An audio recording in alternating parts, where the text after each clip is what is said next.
Alright, so here I want to show you how to make a fucking pizza that's not a circle on your own. So we can improve the lives of all the whiny little bitches in the world. So here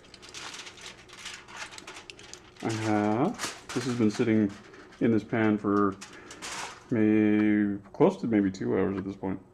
Some bread that I made earlier, and actually in the earlier here, when I was making tortillas, this contained bread dough that I had made earlier. So I pretty much always make enough for two. So yeah, this one by the time I get around to making it, it'll be a little bit more of a sourdough. It's kind of nice. Sometimes I just make that as bread and I don't even do anything to it. I don't put anything on it. But here we're going to make a pizza, and I'm not even going to use tomato sauce. I'm not going to use tomatoes at all. I have tomatoes. When I do that, I use crushed tomatoes, because any seasoning or whatever I can add to it. So it becomes, however I want it. I'm going to need a little olive oil, a little salt. So this is prepared beforehand.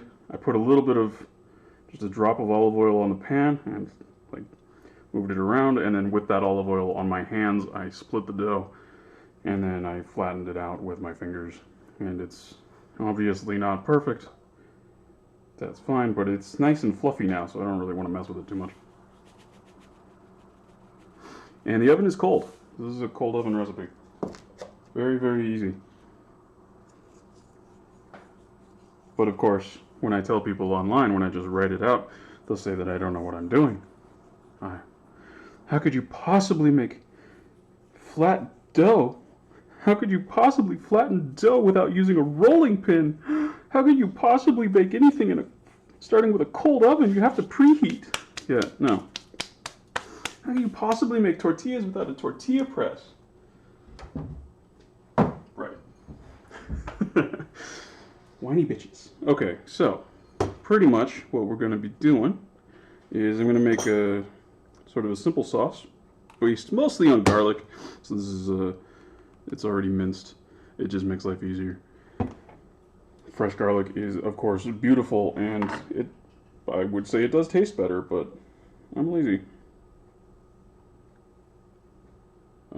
Some rosemary that I picked from my garden. I'm just gonna cut that up real small.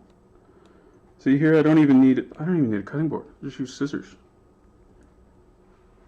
You do want to make sure you don't use these scissors for anything else.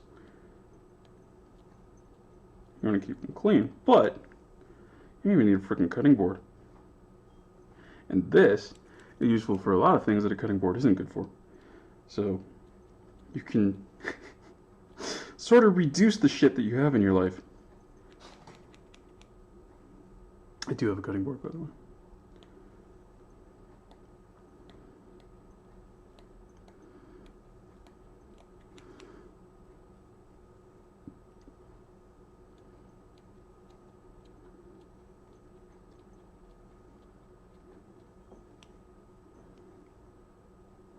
I find this is actually easier to get things like this tiny anyway than using a knife and a cutting board.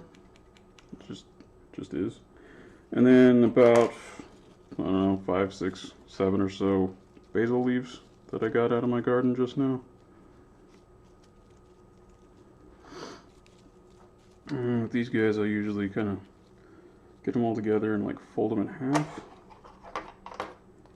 And then just kind of take strips off of it. So it ends up being pretty fine, but yeah, there's still a little bit of texture to it.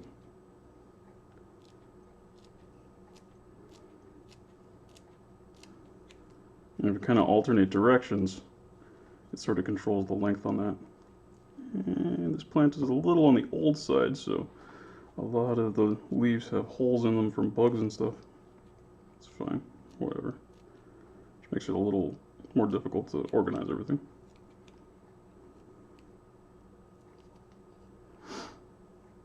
Yeah, that's fine. Unlike a classic pizza margherita, you have whole leaves, so There isn't really a wrong way to do this.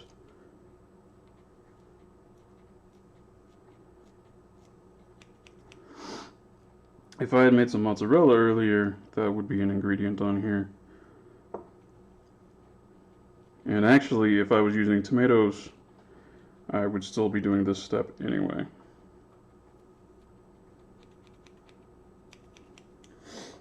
Alright, so there's that. Put the scissors out of the way. Some of this minced garlic.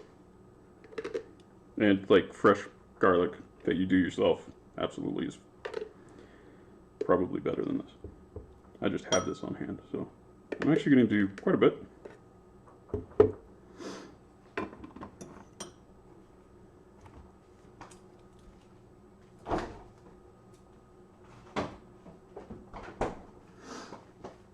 And then at this stage,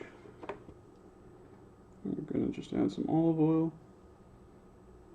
Not much, really, just kind of enough to bring that all together.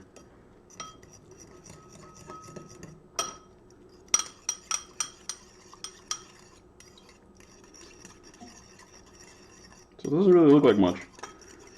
And if you wanted to add tomatoes, right here would be a beautiful point.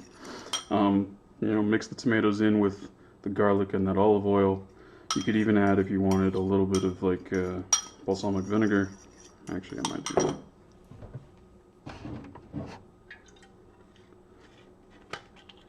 Just for a bit of tangy sweetness.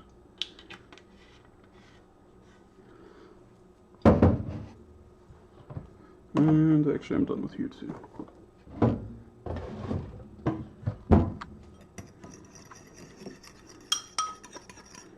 If I was making this with that second, I wouldn't really need any vinegar because it's gonna. At this point, it's starting. The Acetobacter is starting to build up in there, and it's starting to become a bit of a sourdough, more than this is. So.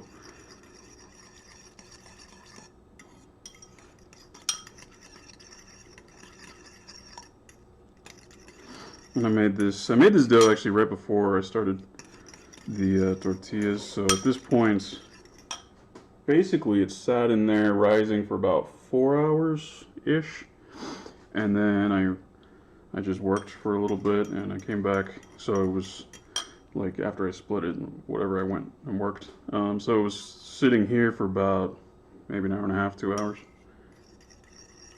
I started with cold water, so that normally I would do about 4 hours in 1 hour, but because I started with cold water, it kind of slowed it up a little bit.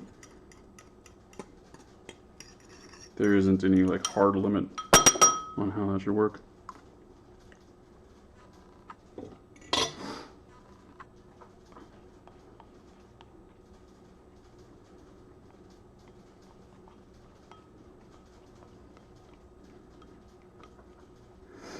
And just kind of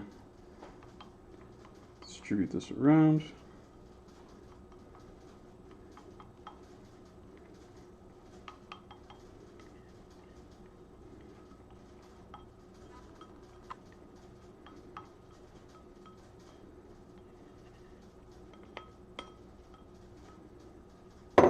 And right now it looks like, how could that possibly be correct?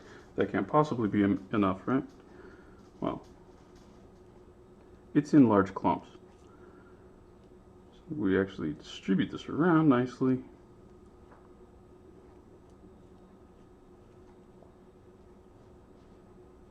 I have no idea what the dimensions on this thing are. It's probably maybe 9 inches that way. 12 inches this way-ish, something like that. Yeah. Yeah, that's probably 9 by 12.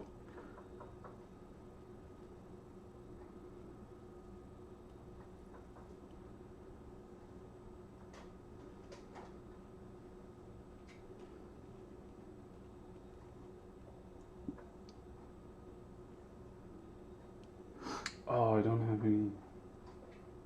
Oh well. Lately I've been dicing up a sweet pepper. So like lay down a layer of cheese, put the sweet pepper in there, and then put another layer of cheese over it. But I'm out. So that's not going to be what happens. Maybe I should do tomatoes.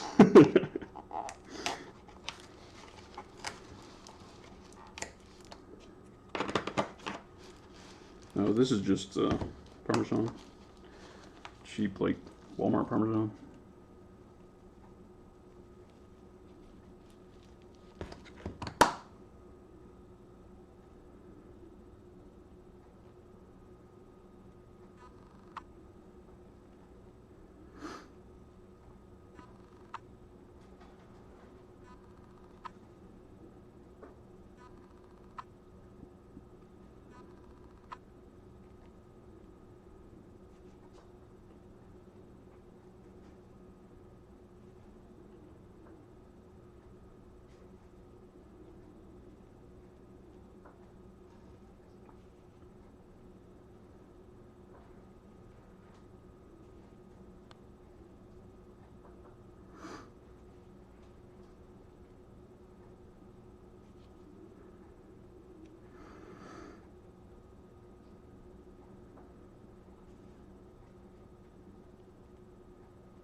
Alright, and start the oven. Usually do 425 Fahrenheit. I don't give a fuck what that is in Celsius. You have a brain, you can figure it out if you give a shit.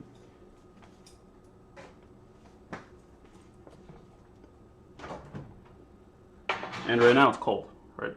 But I can touch everything. It's this is not hot, right? This is cold. This is a cold oven right now. So I set it to 425 and give it 26 minutes. I want to leave the oven light on so that I'm reminded that it's there. And that's it in 26 minutes. Beautiful pizza will come out. That's how fucking hard it is to make a rectangular pizza. If you can't make a rectangular pizza, I'm sorry. You're a whiny bitch. It's just true.